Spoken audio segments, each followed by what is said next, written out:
All right, and welcome to the very final presentation regarding that you're not anonymous as you think. So, just to recap, since this is the last one, the first video I introduced the idea that you're not anonymous online, um, and that so anonymity changes behaviors, and that in the online world, in the online context, that leads people to think that they can do whatever they want, they can say whatever they want. And in the previous one, so part two, I stressed that it's not actually the case that you're anonymous. So in any format, whether it's using the computer, smartphones, smart TVs, video game consoles, texting, smartphone apps, whatever, that there's always a way to trace back the things you say, the things you type, the things you download to you.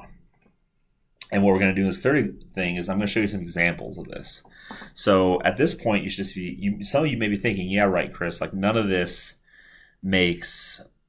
Some of this makes sense, but it doesn't lead to anywhere. So just because I can be traced, information can be traced back to me. So what? So a lot of people are going to say that, and it really does matter. So let me give you some examples. So texting. This is a very recent case, so I'm sure almost all of you have heard of this. But in case you have not, basically, this gentleman on the left here, this is Conrad Roy III. He committed suicide, and his girlfriend, Michelle Carter, who's this person here, at the time, his girlfriend, urged him to kill himself via text messages. So this was a recent court case, and this is and what the defense used and the prosecution used was the text message exchange that happened between the two of them. So Roy, the man, the boy who died, said, "I'm overthinking." Regarding he's thinking about committing suicide, and Roy said, "I'm overthinking." And this is the text message Carter sent back, and I'm just going to read it real quick. So I thought you wanted to do this. The time is right, and you're ready. You just need to do it. You can't keep living this way. You just need to do it like you did last time, and not think about it, and just do it, babe. You can't keep doing this every day. Now, these were a text message exchange. And the idea here was that the prosecution was charging Miss Carter with basically like a manslaughter type of charge, where she was the text messages was pushing him to the limit and over that limit, so that he would feel okay committing suicide, and he did.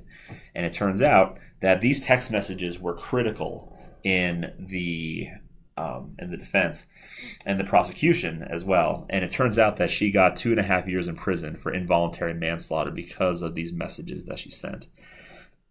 So this is just one example of where the cops, investigators, detectives, courts, lawyers, all these people involved in the process can get a hold of your online communications, your text messaging communications, and use them in a court of law legally to try to convict certain people of behaviors like this one. All right, now you may say to yourself, Chris, that's not anonymous, right? Because, like I said, if you texted someone, clearly that goes back to a phone number, which goes back to a person, and that's how they were able to do this. Let me give you another example. All right, so this is Brandy Vella, and she shot herself in fall of 2016. And what would happen is people, at first they didn't know who, but people would make fake Facebook's account to harass her about her weight and her looks. And when those Facebook accounts were flagged and therefore taken down and whatever by Facebook itself, new ones would get created using these fake accounts. All right, so here it's a clear where people are trying to be anonymous and they were trying to attack her. And so these Facebook accounts, the assailants thought they were anonymous, right? They thought that they could say and do whatever they want and they can't be caught. And then when someone, Brandy or one of her friends or family, would complain about it to Facebook, the Facebook would take it down like they were supposed to. That's great. But then these new Facebook accounts would get created that were also fake. All right. Well, guess what? Like I said before, IP addresses can be traced. Facebook has a big mainframe.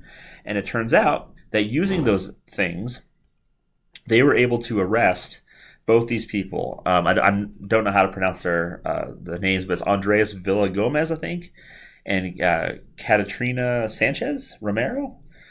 They were arrested. So this trial actually hasn't happened yet. So I'm kind of waiting to see what happens in this.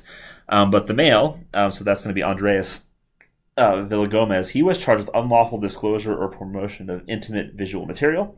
And Miss Romero was charged with that, plus stalking, plus online impersonation. In other words, she was the one making the fake Facebook accounts and stalking the victim here. And how these people got identified was solely based on help from Facebook in terms of their database and also IP addresses. So even if you create a fake email account and therefore a fake Facebook account, all this can be traced back to you. All right. And then finally, another example where IP addresses can be used was in 2014. So I know this didn't happen in the U.S. This happened in the Philippines. Interpol, which is a big international kind of like policing organization, they were able to get a warrant and get IP addresses to identify 58 people who were involved in an online sex extortion case, termed sextortion. So what happened here was the suspects, these 58 people, they would blackmail their victims who were, the victims, what they would do is using their personal phones and computers and webcams and stuff, they would take racy pictures or engage in sexual acts online. And then what would happen is these people would kind of hack into their computers and webcams, steal these videos and photos, and then blackmail them and say, I got your videos, pay me a lot of money or else I'm going to post them online. And once again, this is illegal. And IP addresses were used to identify the assailants of some of these crimes. All right. I know this is just 3 examples. We don't have a lot of time to do these videos. These are just 3 examples.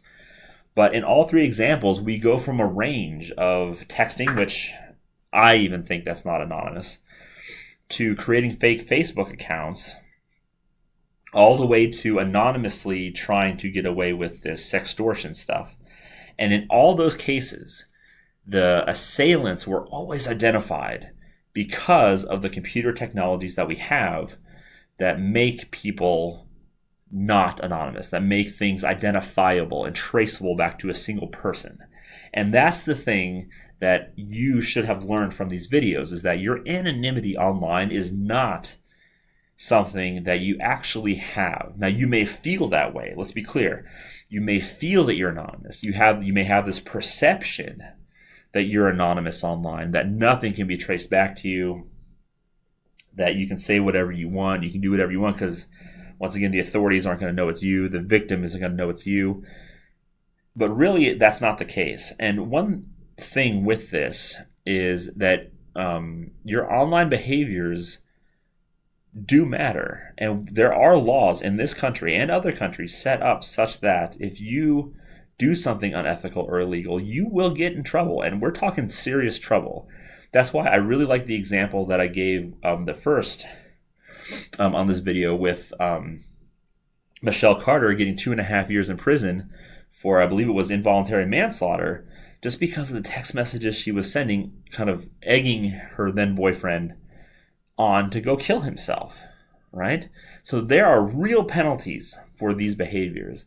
And just know that if you do something to someone, you bully them, you attack them, you urge them to commit suicide, you send nudes to someone, you send nude pictures to someone, you sext someone, you cyber groom someone, you do these things to someone, you steal their identity, just know that there is a way that that can be traced back to you. There is a way. And guess what? There are consequences for that.